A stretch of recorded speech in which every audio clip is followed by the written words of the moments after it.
पत्रकारिता को डेमोक्रेसी का एक स्तंभ कहा जाता है और हर देश में अगर वहाँ पे डेमोक्रेसी है तो वहाँ पर पत्रकारिता खुले तौर पर होनी ही चाहिए। लेकिन हमारे देश में आजकल पत्रकारिता चाटुकारिता में बदल चुकी है और अगर आप उस खेमे के पत्रकार नहीं हो जिस खेमे के पत्रकार आपको चाह रहे हैं अपनी तरफ लाना या फिर आप उनके अगेंस्ट हो, तो ऑब्वियस सी बात है भाई कि आप आदमी सही नहीं हो। हमारे देश में भी कई सारे बड़े बड़े पत्रकार हैं, लेकिन उन पत्रकारों के मुंह से कभी कभी कुछ ऐसी बातें निकल जाती हैं कि आपको उनका पाकिस्तान प्रेम देखने के लिए मिल जाएगा। अगर हम राजीव सरदेसाई के ही केस की बात करें, हाल के कुछ दिनों में उनका एक वीडियो काफी वायरल हो रहा है जिसमें कि वो स्थायी सॉल्यूशन, परमानेंट सॉल्यूशन की बात कर रहे हैं इंडिया और पाकिस्तान के बीच में। एंड उनका सॉल्यूशन क्या है? एलओसी को ही इंटरनेशनल बॉर्डर मान लिया जाए और पीए को जो है वो पाकिस्तान को तोहफे में दे दिया जाए। ये सॉल्यूशन है इनका कि भैया अगर कोई आपके घर के आंगन में घुस के बोले कि यार ये जो बाहर का एरिया है ना तुम्हारे प्लाट का, वो हमारा है, उसको दे दो, तो ये सॉल्यूशन वही है। सरेंडर करना शायद इन लोगों की भाषा में इसको नहीं कहा जाता है, लेकिन अगर गलती से सरकार ने ये चीज कर दी जो कि नहीं करेगी, तो यही लोग सबसे बड़े गिद्ध बनकर उनके ऊपर जाकर बैठ जाएंगे। तो जी, इस समय भारत में दो बड़े खुद को कहने वाले बड़े पत्रकार पाकिस्तानी प्रेम के चक्कर में थोड़ा सा स्पॉटलाइट में आ गए। राजीव सरदेसाई और रवीश कुमार जैसे सीनियर पत्रकार पत्रकारिता छोड़कर लगातार ऐसे बयान दे रहे हैं जो कि देश विरोधी माने जा सकते हैं। दोनों की सोच अब कहीं ना कहीं भारत से ज्यादा पाकिस्तान के लिए झुकती हुई नजर आ रही है।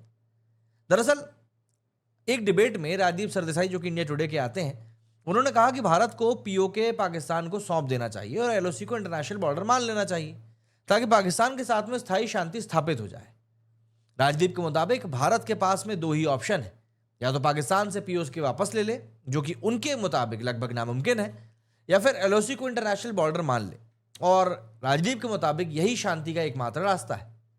वीडियो में ऑब्वियस सी बात है, जब उन्होंने ये बात कही तो सवाल उठाया गया कि क्या राजदीप पाकिस्तान को सिर्फ शांति के नाम पर पीओके देने की बात कर रहे हैं? अगर कल को पाकिस्तान इनका दिल मांग ले या दिल्ली मांग ले तो क्या ये वो भी खुशी खुशी दे देंगे क्योंकि इनको स्थायी शांति चाहिए? देखिए, कहीं ना कहीं पीओके पर भारत के सैकड़ों सैनिकों ने अपना बलिदान दिया है। ऐसे में पीओके पाकिस्तान को सौंपना या उसको सौंपने की बात करना शहीदों के बलिदान का सीधे सीधे अपमान है और आप इसको कहीं ना कहीं देशद्रोह के बराबर भी मान सकते हैं। वहीं रवीश कुमार की लाहौर यात्रा की चाहत भी निकलकर सामने आ गई। रवीश कुमार भी दरअसल राजदीप से दो कदम आगे ही चलते हैं। उन्होंने हल्के फुल्के लहजे में ही सही लेकिन एक और बात कह दी कि अब हमनी लाहौर पहुंचत हैं। इसका मतलब है कि भैया दिल्ली छोड़कर लाहौर जाने की हम बात कर रहे हैं, पाकिस्तान के बहावलपुर में मुरब्बा खाने की बात कर रहे हैं। लेकिन यहां सोचने वाली बात यह भी है कि क्या रवीश कुमार को भी अब पाकिस्तानी न्यूज चैनलों पर जाने की इच्छा होने लगी, जैसे कुछ दिनों पहले राजीव सरदेसाई नजर आए थे।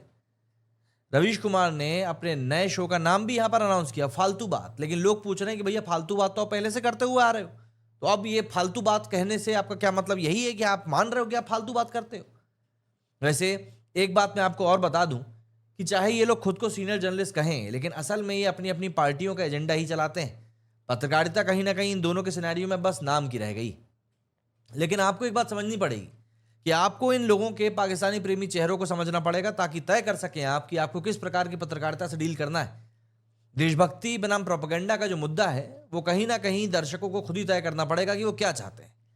ऐसे में ही जब ये सब बातें काफी ज्यादा एस्केलेट हो रही थी, तब सोशल मीडिया पे एक फुल ऑन हंगामा मच गया।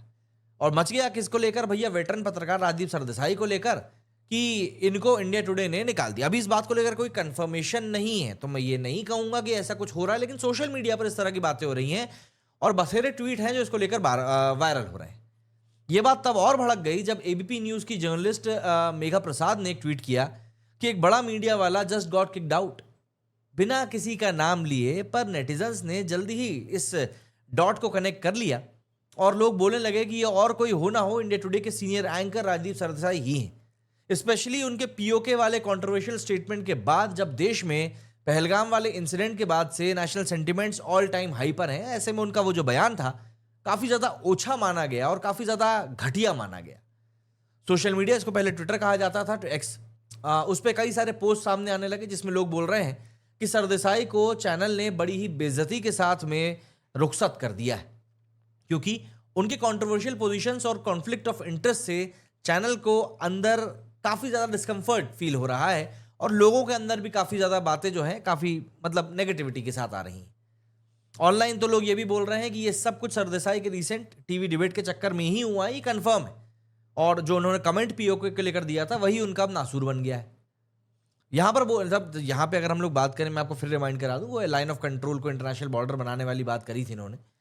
लेकिन यहाँ पर सरदाई साहब ने ये भी कहा कि पाकिस्तान के न्यूक्लियर कैपेबिलिटीज़ को हमें अंडरस्टिमेट नहीं करना चाहिए और ऐसा करना डीस्टेबलाइजेशन हो सकता है। आप मुझको एक बात बताओ, अगर मैं यहाँ पर भारत में बैठा हुआ हूँ, भारत का नागरिक हूँ, भारत का खा रहा हूँ और उसके बाद में पाकिस्तान की चीज़ें आपको गिना रहा हूँ, तो क्या मैं आपको अपने देश को अंडरमाइन करता हुआ दिखाई नहीं पड़ रहा? और यही चीज़ यहाँ पर सरदेसाई जी के साथ भी हुई। इनके इस स्टेटमेंट से सोशल मीडिया पर फुल ऑन बवाल हो गया। लोगों ने उसको ब्लेम किया कि वो डर फैला रहे हैं और पाकिस्तान का नैरेटिव कश्मीर पे पुश कर रहे हैं। क्रिटिक्स ने उनके उस रिमार्क को काफ़ी ज़्यादा डिफिटिस्ट और एंटी नेशनल भी बताया कि जब देश में पीओके वापस लेने का पूरा कॉन्सेंसस बढ़ रहा है, तब आपका इस तरीके के बयान देना कहीं ना कहीं बताता है कि आप देश की सोच के साथ में अलाइन नहीं हो पा रहे। और अगर आप इसको लेकर ये कहोगे कि भाई ये नीति तो आपकी बुद्धिजीविता है, तो कहीं ना कहीं आपकी बेवकूफ़ी है। वैसे ये पहली बार नहीं है कि सरदेसाई ने कंट्रोवर्सी खड़ी करी हो। जनवरी 2021 में इंडिया टुडे ने उनको 2 हफ्ते के लिए ऑफ एयर कर दिया था और 1 महीने की सैलरी काट ली थी। कारण कि उन्होंने फार्मर प्रोटेस्ट के टाइम पर गलत न्यूज़ स्प्रेड करी थी। उन्होंने ट्वीट किया था कि रिपब्लिक डे पे ट्रैक्टर रैली में एक प्रोटेस्टर की जो मृत्यु हुई थी वो पुलिस के चक्कर में हुई थी, जबकि बाद में पता चला था कि वो दूसरे कारण से हुआ था। इस गलती के लिए उसको बहुत ज़्यादा क्रिटिसाइज भी किया गया था और चैनल को एक्शन भी लेना पड़ा था। इसके अलावा सरदेसाई पे पहले भी काफ़ी ज़्यादा इल्ज़ाम लगते रहे हैं कि वो अपोजिशन पार्टीज के साथ साथ काफ़ी ज़्यादा सॉफ्ट रहते हैं और बीजेपी जो कि पावर में है, खासकर पीएम नरेंद्र मोदी के खिलाफ ओपनली खुले तौर पर फालतू की बातें करते हुए दिखाई देते हैं। ये बात और बड़ी हो गई जब उनकी वाइफ सागरिका घोष को तृणमूल कांग्रेस टीएमसी ने राज्यसभा में नॉमिनेट कर दिया, जो बीजेपी का एक बड़ा अपोनेंट माना जाता है वेस्ट बंगाल में। इस नॉमिनेशन के बाद लोगों ने जर्नलिस्टिक न्यूट्रलिटी के ऊपर सवाल उठाए कि क्या एक बड़े चैनल का सीनियर एडिटर इम्पार्शियल रह सकता है जब उसका स्पाउस अपोजिशन का एमपी हो। बहुत लोग बोलते हैं कि जब से घोष राज्यसभा में गई हैं, सरदेसाई की टोन जो है वो अपोजिशन के स्पोक्सपर्सन जैसी ही हो गई। न्यूट्रल जर्नलिस्ट अब उनके अंदर का खत्म हो चुका है। उसके मोदी गवर्नमेंट पे कांस्टेंट क्रिटिसिज्म और अपोजिशन के फेलियर्स पे चुप्पी या डिफ्लेक्शन को व्यूअर्स और मीडिया एनालिसिस ने कहीं ना कहीं काफ़ी सधे तौर पर नोटिस भी किया। एंड ऑब्वियसली बात, इन चीज़ों को लेकर सवाल तो उठेगा ही। तो ऐसे में सवाल ये उठता है कि अब होने क्या वाला। देखिए, इंडिया टुडे ने अब तक इस बारे में कोई ऑफिशियल स्टेटमेंट नहीं दिया है। सिर्फ लोग यहाँ पर बातें कर रहे हैं, वही 4 लोग जो हमेशा बात करते रहते हैं, और लोग गेस कर रहे हैं कि अगर सरदेसाई का एग्जिट सच है तो ये चैनल का इंटरनल एडिटोरियल डिसीजन हो सकता है डैमेज कंट्रोल के लिए। कुछ अफवाहें हैं कि चैनल जो पहले भी पॉलिटिकल स्पोक्सपर्सन को जर्नलिस्ट के रूप में हायर करने के लिए क्रिटिसाइज होता रहा है, अब फाइनली स्ट्रिक्ट हो गया है और ऐसे प्रोपेगेंडिस्ट के खिलाफ सीधे तौर पर एक्शन भी ले रहा है जो मोदी से नफरत करने में ही अपने पूरे करियर को निपटा दे रहे हैं। और कहीं ना कहीं मोदी से नफरत के चक्कर में कब ये लोग देश के खिलाफ हो जाते हैं, ये इनको समझ में भी नहीं आता।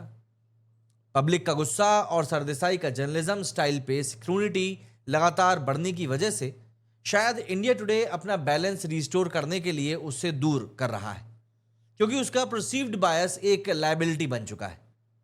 अब ऐसे में सवाल उठता है कि भैया अब आगे क्या कर सकते हैं। तो अगर ये बात सच है तो राजदीप सरदेसाई भी उन मीडिया फिगर्स की लिस्ट में शामिल हो जाएगा जो कि प्रोपेगेंडा के चक्कर में निकाले गए। वो शायद रवीश कुमार, अभिसार शर्मा, अजीत अंजुम की तरह विक्टिम कार्ड खेलेंगे और बोल सकते हैं कि भैया उसको अनकंफर्टेबल सवाल उठाने के लिए निकाल दिया गया और कोई बड़ी बात नहीं है कि आने वाले दिनों में वो यूट्यूब पे शिफ्ट हो जाएंगे। वहाँ इको चेम्बर्स बहुत है और अकाउंटेबिलिटी कम है, तो वो अपने पॉलिटिकल टेक्स बिना किसी एडिटोरियल ओवरसाइट के वहाँ पर चला सकते हैं। पर बात यही रहेगी पत्रकारिता की कि भैया आप पत्रकार हो, इतने बड़े पत्रकार हो, इतने बड़े मौक़ों पर आप देश के लिए पत्रकारिता कर चुके हो, लेकिन आज की तारीख में आपने उस पत्रकारिता को किस स्तर पर करा दिया। और हाँ, एक और बात बता दूं, अभी अभी राजदीप सरदेसाई जी ने अपना जन्मदिन मनाया है, 60 बरस के वो हो गए हैं। तो एक बात तो ये भी चल रही है कि हो सकता है राजदीप सरदेसाई जी जो हैं वो रिटायरमेंट ले रहे हों और लोगों ने इस बात को अलग तरीके से पेश कर दिया। अब बताइएगा आपका क्या कहना है इस बारे में। मेरे इस वीडियो में फिलहाल इतना ही। जय हिंद, जय भारत।